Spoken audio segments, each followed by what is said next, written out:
Do you ever have a time when you watch a movie that's extremely popular, it's highly rated among critics and casual audience, people talk about it all the time, maybe it won some awards, but you watch the movie and you really don't like it that much, you can't understand why it's so popular, sometimes you watch it multiple times and you still can't figure it out?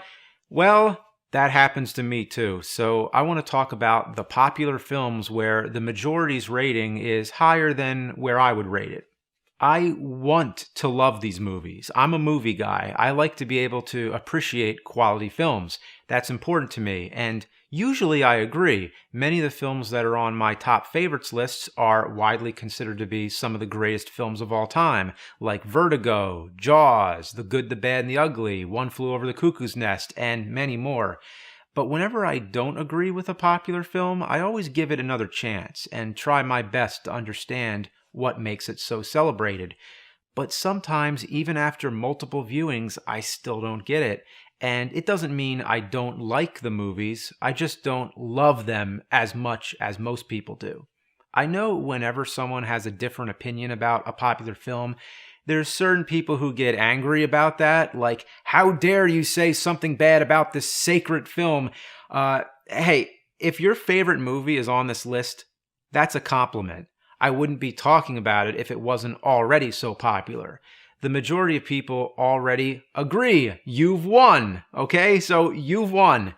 Most likely, you'll be surprised to hear the movies that I don't love, but think of it this way. If I heard an opinion that I found surprising, like if someone out there doesn't like Star Wars, I'd be interested to hear their reasons. For me, it's refreshing to hear an opinion that isn't the same as everyone else. Some people have a certain skepticism that if someone doesn't agree with the popular opinion, they're doing it on purpose. They're trying to get attention or just to people off.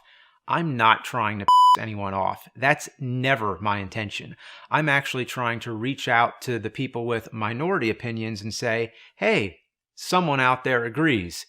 It's not a good feeling when it seems everybody else is in on the celebration. Why would you disagree on purpose when it's more fun to be part of the party?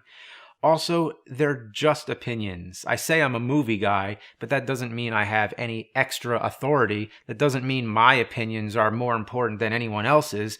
Just because I don't love these films doesn't mean I don't recommend them. I think everyone should probably see them so you can have your own opinion.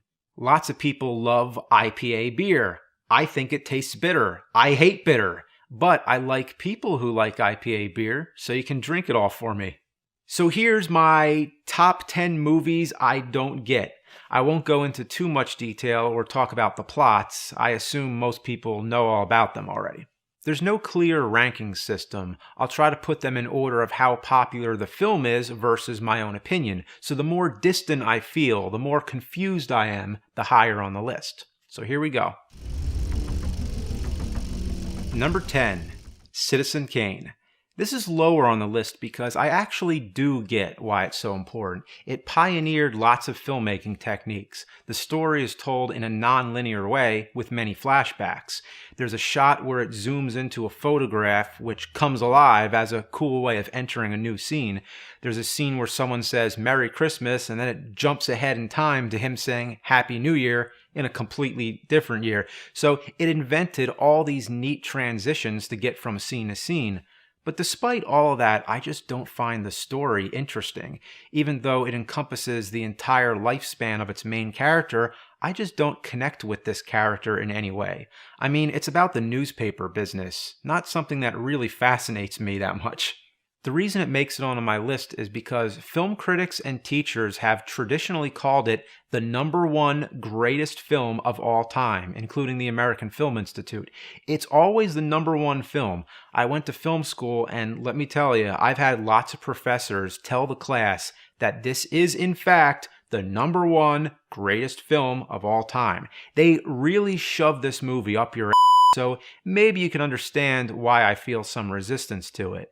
Yes, the techniques are cool and it's a great film to study as a film student, but to me, it's all style and nothing else. I don't see much entertainment value in it. For me, it's just an academic experience. I respect it, I just don't love it. Number 9, Titanic. To be honest, when I saw it in the theater, I was very impressed. It was a very ambitious film for its time. I do love most of James Cameron's work, and I am fascinated by the history of the Titanic, and it's easy to admire how much work went into faithfully recreating the ship and its tragic sinking. But the movie was mostly a fictional romantic drama with the Titanic as the setting. When I watch it today, I just feel underwhelmed. It's a good movie, yes, but man, the hype it got was monumental. It swept every award ceremony imaginable, from the Academy Awards, the Golden Globes, and everything else. The soundtrack was winning Grammys. It was everywhere. For those who love it, I can see why, actually. It's beautifully made, but for my personal tastes, that high bar is just too high for me to reach. Number 8, The Sixth Sense. It was nominated for 6 Academy Awards, including Best Picture. It didn't win any, but if you counted lots of the other award ceremonies, it cleaned up pretty well. When it came out, I liked it. I thought it was well written, well acted, and I did not see the twist ending coming. But my second time watching, the whole effect wore off. It no longer works on me the same way. With every viewing, its appeal fades for me. I think of it as the hit movie of that year, and I move on. But still, to this day, it keeps coming up, and that's fine. I think where it gets on my bad side is when it shows up on top horror lists. For me, it's too mainstream. It's not even close to being one of my favorite horror films. I guess part of the reason I'm not really that much of a ghost fanatic. To me, ghosts are so intangible, and the rules aren't always clear. What can ghosts do? What can they not do? I don't know. For me, it's a bit abstract. I mean, I like Poltergeist and The Shining, so it just depends on the movie. But I'll say again, The Sixth Sense is really well made. I just don't think it lives up to the high reputation. Number 7, A Christmas Story. This is a movie that wasn't very popular when it first came out. It was later, when it played on television and home video, that it got a cult fan base. But I suppose the fact that it was so overlooked at first caused a counter-reaction to make it into the most mainstream, best-loved Christmas movie there is. So I feel the scale was tipping in one direction towards underrated, and now everybody's jumped on it to overcompensate, but it needs to be somewhere in the middle. It's a cute, funny, quirky little movie. I love the narrator voice. I think it's a fine movie, but enough is enough. Every year, TBS and TNT runs a 24-hour marathon playing the movie in loop, as if it's the only Christmas movie in existence. Many sites rank it as the #1 Christmas movie, and IGN ranks it as the top holiday movie. Yes, counting all holidays. Really? #1? As far as Christmas movies go, is it really better than the classic Alistair Sim Christmas Carol? Better than Home Alone? Better than Nightmare Before Christmas? Better than Miracle on 34th Street? It's a Wonderful Life? I think not. Even with Christmas comedies, I'd take National Lampoon's Christmas Vacation over it any day. That movie I love. I'd even put Gremlins and Die Hard above it if you count those. Once again, if it is your favorite, that's totally cool. I just think the public exaggerated it way too far. Number 6, The Matrix. I liked it. Pretty good. That's it. But then I see it coming up on all these top movie lists. At the moment, it's number 18 on IMDb. A poll by ABC and People magazine ranked it number 4 best sci-fi film of all time. It made it on the various AFI lists. It won 4 Academy Awards. And I have to hit the brakes here and say, hey, wait, what did I miss? Was it that good? Maybe part of the problem is that I didn't see it in the theater. I just didn't hear much about it. I didn't feel any kind of push to go see it. It wasn't until it was on home video that I started hearing everybody rave about it. So I watched it, and over the years, I've rewatched it to try and figure out what the big deal was. And from my own assessment, I'm guessing it has something to do with the world it creates. It has a mythology and a lore, and I can see why that's appealing. But I think most of the reason it netted so much mainstream spotlight is because of bullet time. Just the idea of the camera spinning around people in slow motion was such a big deal for some reason. I can't even count the movies that parodied it. Every comedy had to include a scene where somebody was imitating the Matrix. I just got really annoyed with seeing it all the time. I was like, just stop doing the bullet time thing. If it wasn't for all those parodies, I probably would have been content with the praise the film got. Good movie, I just think it went too damn far. Number 5, The Dark Knight. I liked it, but damn, number 4 on IMDb, as in like the 4th best film ever made? In fact, it's one of only 4 movies to get a ranking as high as 9. Empire ranked it at number 3. I could accept it's the best Batman movie ever made. I wouldn't agree, but if that's your preference, I totally get it. But one of the best films of all time? It's just a crime drama with Batman in it. There's hundreds of other crime dramas out there. I don't see what this one did that made it so special.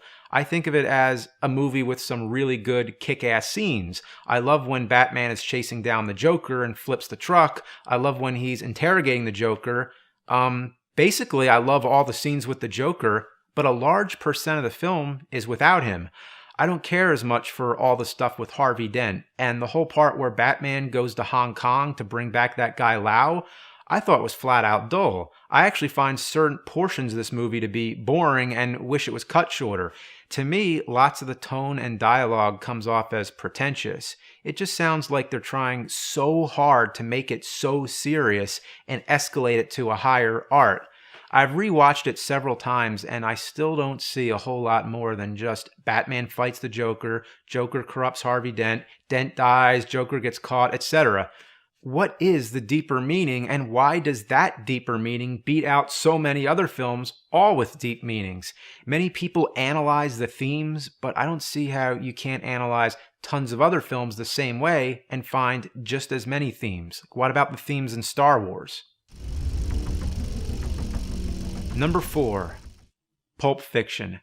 Number 7 on IMDb doesn't even sum it up. This film is worshipped as changing the face of cinema.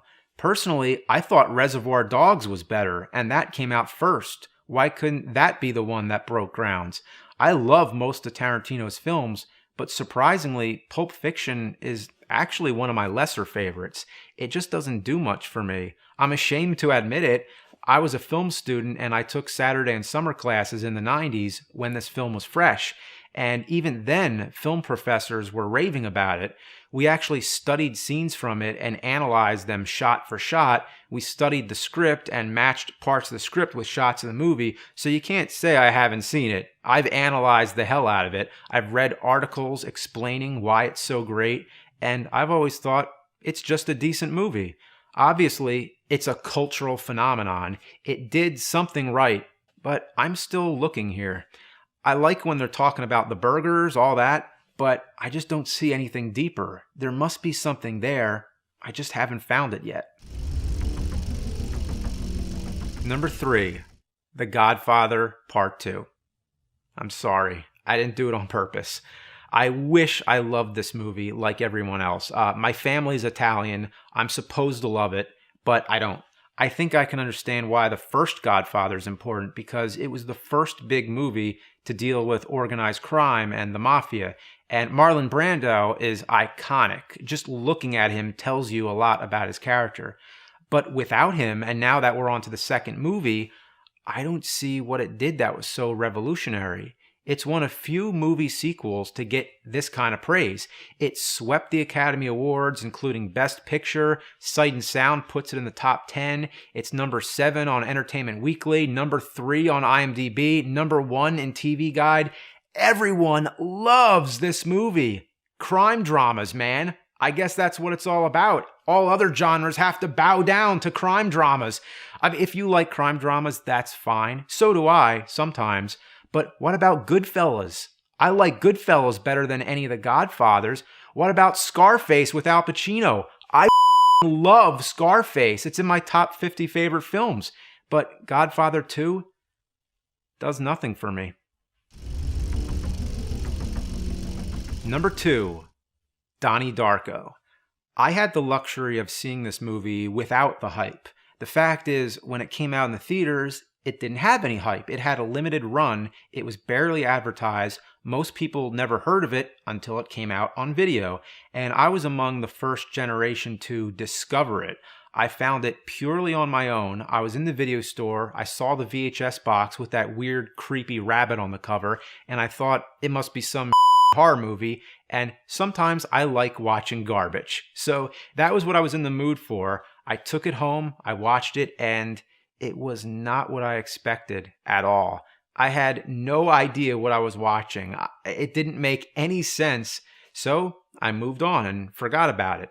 Then one of my classmates at the university said, "Hey, I saw this movie, Donnie Darko. It's really awesome." And I'm like, "Oh, really?" And then I start hearing about it more, like this movie's going around word of mouth. So I think, well, maybe I was in the wrong mood. So I watch it again and again, and still, it sucks. What am I missing here?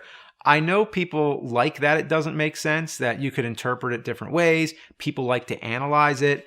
But no matter how many times I hear it explained, I just think, yeah. And why does that make it so great? I've seen lots of movies with confusing endings and time travel and stuff. I've seen it done better. Just pick any Twilight Zone episode. Also, a lot of people like it because it's a coming-of-age story. Yeah, I mean, so is The Karate Kid. I just don't see what's so special about it. Sorry. And number 1, The Big Lebowski. Let me clarify. I like this movie enough. I like it better than most movies on this list. But it's number 1 for me because of the gap, the amount of distance between how I feel about it and how others feel. Like Donnie Darko, it wasn't a big hit when it came out. It didn't sweep award ceremonies and all that. It quietly appeared on home video, people discovered it, and the rest is history. I don't have many stats to back up its popularity, but I talk to people all the time who tell me in the most genuine way they think The Big Lebowski is the best film ever made. Movie people, people who've seen lots of stuff. There's a festival dedicated to it, Lebowski Fest. This movie started a religion called Dudeism. Books have been written about it. I actually had a roommate who started wearing a bathrobe around in public. He actually became the character. He watched the movie with his friends repeatedly, so I've seen it way too many times. Even when I'm not watching it, I'd hear it from the other room, and every line of dialogue, things I would find mildly funny, they would blow up with laughter. This movie has been beaten into my brain. I've watched it alone, I've watched it with people, but I can't figure it out. Like I said, I enjoy it to a certain degree. I think John Goodman is fantastic. Jeff Bridges is good to a limit. There's some great exchanges like, "I like your style, dude. I like yours too. You got a cowboy thing going on." That's funny. Then there's the line about the porno movie with the cable guy. Guess what happens? He fixes the cable. It's the same type of joke where he takes something literally. After a while, I just see it as a one-track performance. And I get that's the idea. I get that's the reason why people love this guy, that so much happens around him and he's not fazed by any of it. People like the crime aspect of it, of course. They love the story of the mistaken identity. But what about North by Northwest? It was done already and it was done better. I like Big Lebowski just because it's kind of quirky, it's kind of different, but I would have never watched it again if it wasn't for everybody telling me, like, "Oh, you got to watch it again because it's one of those repeat viewing kind of films. The more you see it, the more it grows on you." Well, then let me ask, how many more times do I have to see it before it gets great? And why would everyone else watch it 10 times if they didn't already love it the first time? With other movies on this list, I can sort of understand the appeal. With The Dark Knight, it's Batman. With Pulp Fiction, it's Tarantino. But The Big Lebowski, I think it's just some random movie that blew up. Anyway, I know it's surprising. I have nothing against any of these films. And if you agree with any of this, speak up. If you have a minority opinion, I don't think you should feel silenced. They're just movies.